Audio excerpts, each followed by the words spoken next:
Amen.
rahmatullah, ada satu mitos yang sampai sekarang itu sulit untuk dijelaskan.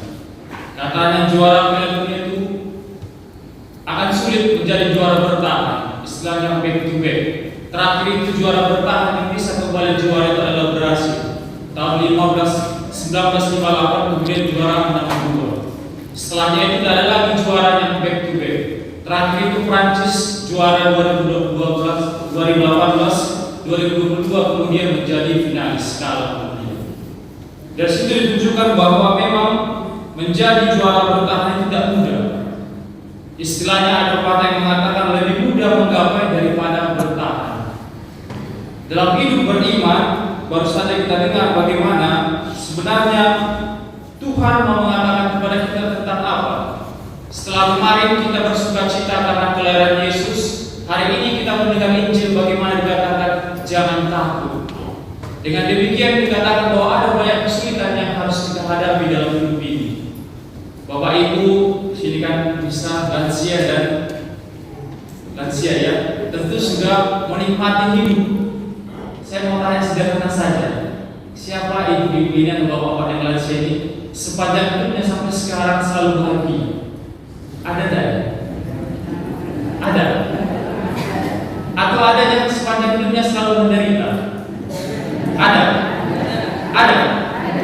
Oh, kasihan sekali.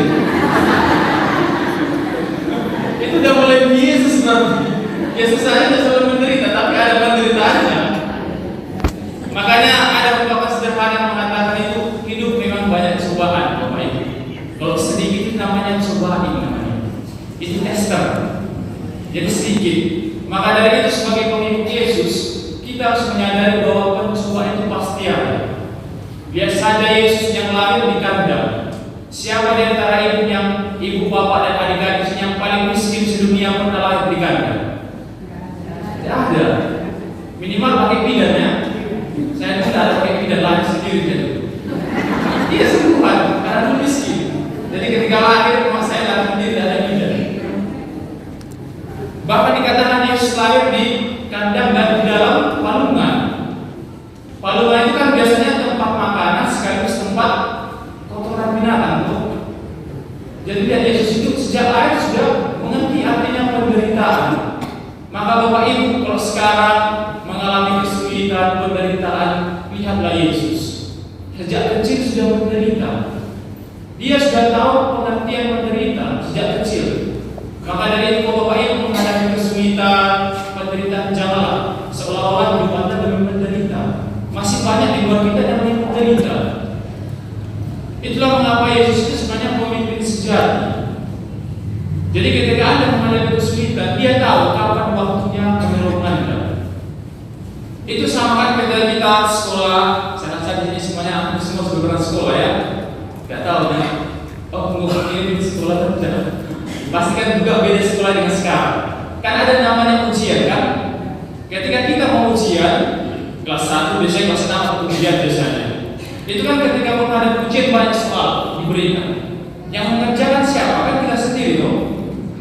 Guru tidak akan bantu kita mengerjakan soal itu, karena dia tahu kita sudah belajar sebelumnya. Itu bukan berarti guru tidak sayang kita, tapi percaya kita bisa menyelesaikan soal-soal itu. Demikian juga dengan hidup beriman. Ketika kita menghadapi kesulitan, ada waktunya kita akan diuji oleh Tuhan. Kita itu diuji itu, kita ditinggalkan sendiri menghadapi ujian. Tapi bukan berarti Tuhan meninggalkan kita. Mau menunjukkan bahwa itu waktunya kita diuji. Kalau kita diuji, lulus, ada lagi ujian selanjutnya. Maka dari itu ketika kita menghadapi iman, menghadapi hidup beriman di dalam hidup sehari-hari, kita bisa belajar dari oknum-oknum inilah.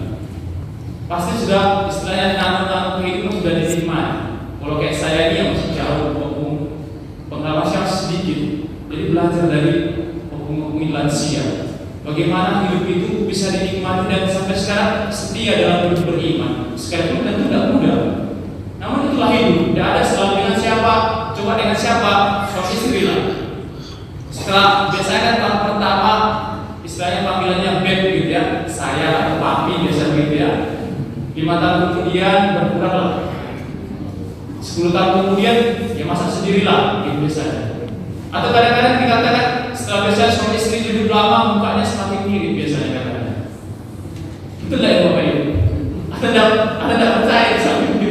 Tidak merasa mirip dengan suami atau istrinya? Romantis itu biasanya awal-awal sama dengan hidup beriman. Ketika Yesus lahir hari Natal, buat status Natal semua, sukacita Natal. 2 hari kemudian hidup penuh penderitaan misalnya. Lebih banyak status itu hal-hal yang baik. Tapi ketika ada kesulitan, kita pergi meninggalkan Tuhan biasanya. Itu sama dengan kehidupan anak-anak muda biasanya. Ketika mau ujian, pergi kepada Bunda Maria biasanya berdoa, pasang lilin banyak-banyak. Bunda Maria kepanasan biasanya.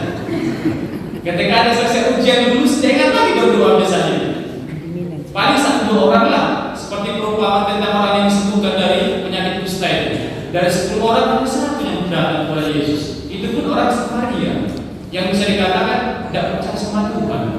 Lalu bagaimana dengan kita? Apakah kita sungguh-sungguh mau mencintai Tuhan? Terutama dalam hal berdoa. Saya sebagai orang Batak itu ketika frater baru tahu. Orang Batak itu ketika makan berdoa biasanya. Ya dong. Ketika selesai lupa berdoa biasanya. Iya enggak? Iya. Pergi saja sudah. Ketika doa sama-sama. Ketika mau selesai makan, tidak ada berdoa lagi. Padahal berdoa itu bagus sekali doa itu. Doa itu terdiri dari apa? Do dan akan. Do itu dalam tangga nada not berapa? Pertama. A itu dalam alfabet huruf berapa? Pertama. Jadi doa itu harus menjadi yang utama dan pertama dalam hidup kita. Tidak sulit kok berdoa itu. Tapi setelahnya mungkin banyak kekeringan rohani. Tapi biasanya Tuhan akan jadikan opsi terakhir lah. Tuhan itu opsi terakhir ketika tidak ada lagi pertolongan dari manusia. Sudah berdoa aja lah. Novena 3 kali Salam Maria biasanya. Novena Santo Tadius mencari barang yang hilang biasanya. Macam-macam lah. Tapi dalam hal sukacita, dalam hal kesulitan, terutama kesulitan lah. Ketika kesulitan sungguh-sungguh menerpa hidup dari situlah doa menjadi hal yang sungguh-sungguh mengajak kita berdoa. Padahal sebenarnya kalau kita mau jujur, di mana ada hidup yang bisa sukacita tanpa doa? Sebagai orang Karmel, Romo ini pasti istilahnya sudah biasa berdoa. Seperti Romo Heri itu pastilah teladan bagi para kami yang junior. Begitu juga dengan opung-opung ini. Tentu banyak pelajaran yang bisa kita lihat dari mereka. Setia dalam beriman. Bahkan dalam kehidupan sehari-hari, siapa yang sukses itu langsung sukses? Tidak ada. Pasti kesulitan dulu baru sukses. Itulah mengapa kita belajar dari Jokowi itu. Kenapa dia dicinta di mana-mana? Karena dia kan tahu penderitaan orang kecil dan dia sendiri dari orang yang banyak kesulitan ketika muda. Sehingga dia kalau pergi kemana-mana langsung orang minta foto. Tapi kalau Yesus lahir orang tidak mau minta foto biasanya.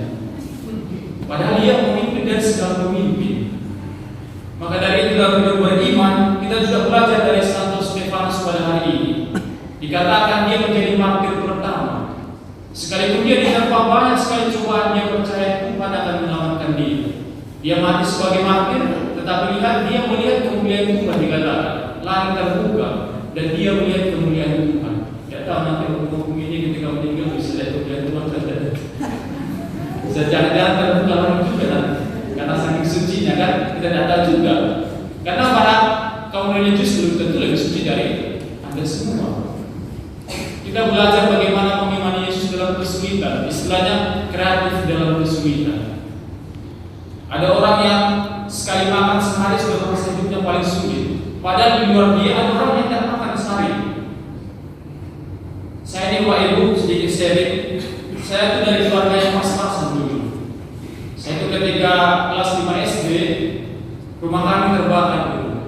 Jadi itu tahun 98 sampai 2010, jadi 12 tahun saya tidak pernah ke gereja. Saking saya merasa tidak ada lagi Tuhan dalam hidup ini. Kesulitan yang menerpa membuat saya itu lupa berdoa dan tidak percaya lagi. Saya fokus kerja. Itu aja. Saya anak pertama dari 4 bersaudara. Bapak saya itu preman, hidupnya tidak jelas guys. Walaupun dia Katolik.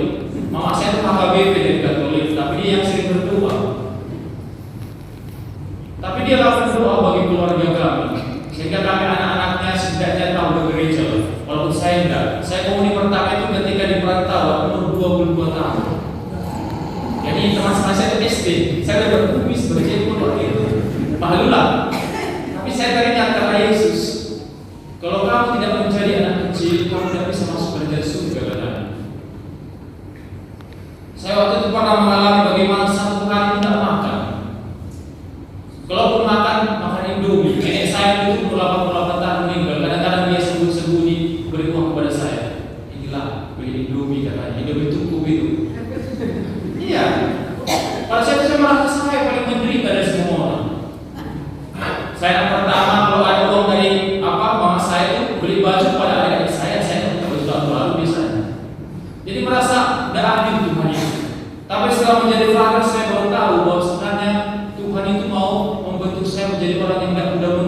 berputus asa ketika menghadapi kesulitan.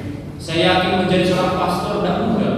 Katanya bukan hanya tantangan, tapi juga tantangan banyak.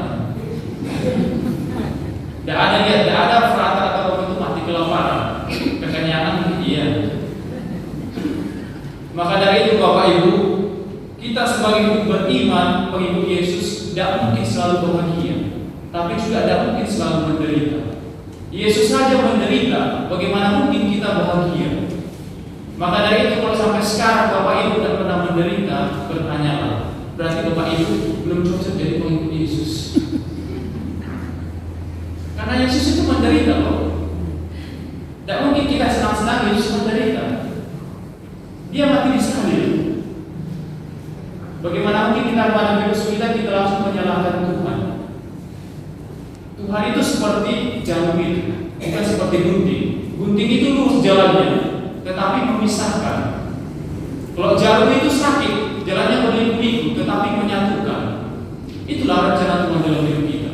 Kita dibentuk menjadi pribadi yang teguh dalam iman, sehingga ketika Anda menjadi bapak, menjadi pengurus seperti ini, punya pengalaman berharga untuk diseringkan kepada anak-anak dan cucunya, bahwa hidup seperti ini di kemudian hari kamu akan melihat bahwa semua indah pada waktunya. Bapak Ibu yang terkasih, mari kita juga belajar dalam hidup sehari-hari bahwa hidup tidak mungkin selalu bahagia.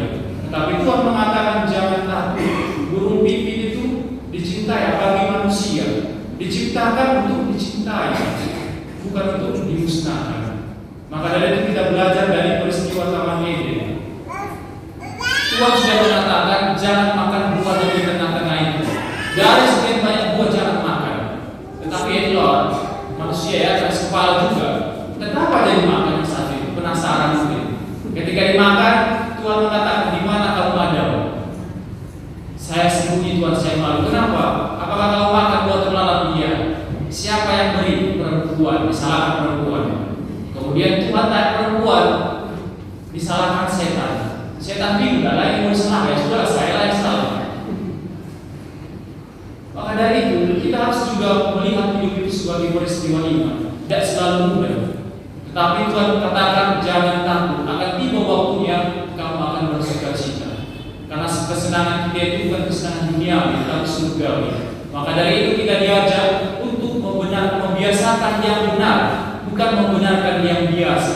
Tidak semua yang biasa itu benar, tetapi kita diajak untuk membiasakan yang benar. Kalau berdoa itu benar, kenapa kita tidak melakukannya setiap hari? Kalau misa itu baik, kenapa kita tidak melakukannya setiap hari? Bukan hanya Natal Paskah. Ada juga misa harian loh. Ada misa harian. Maka dari itu kita diajak untuk sungguh-sungguh. Karena Eucharistia itu sumber dan puncak dari iman kita. Bapak Ibu yang terkasih, mari kita sungguh-sungguh menghayati iman, bukan hanya dalam kata-kata maupun status yang indah, namun tindakan nyata bagaimana kita, orang yang melihat kita sungguh-sungguh juga melihat bahwa kita itu beriman. Dalam keheningan dan diam kita menghayati iman kita dan sungguh-sungguh diberkati Tuhan. Semoga kita setia menghayati iman kita dan dalam kesulitan kita percaya kepada Tuhan. Tuhan memberkati.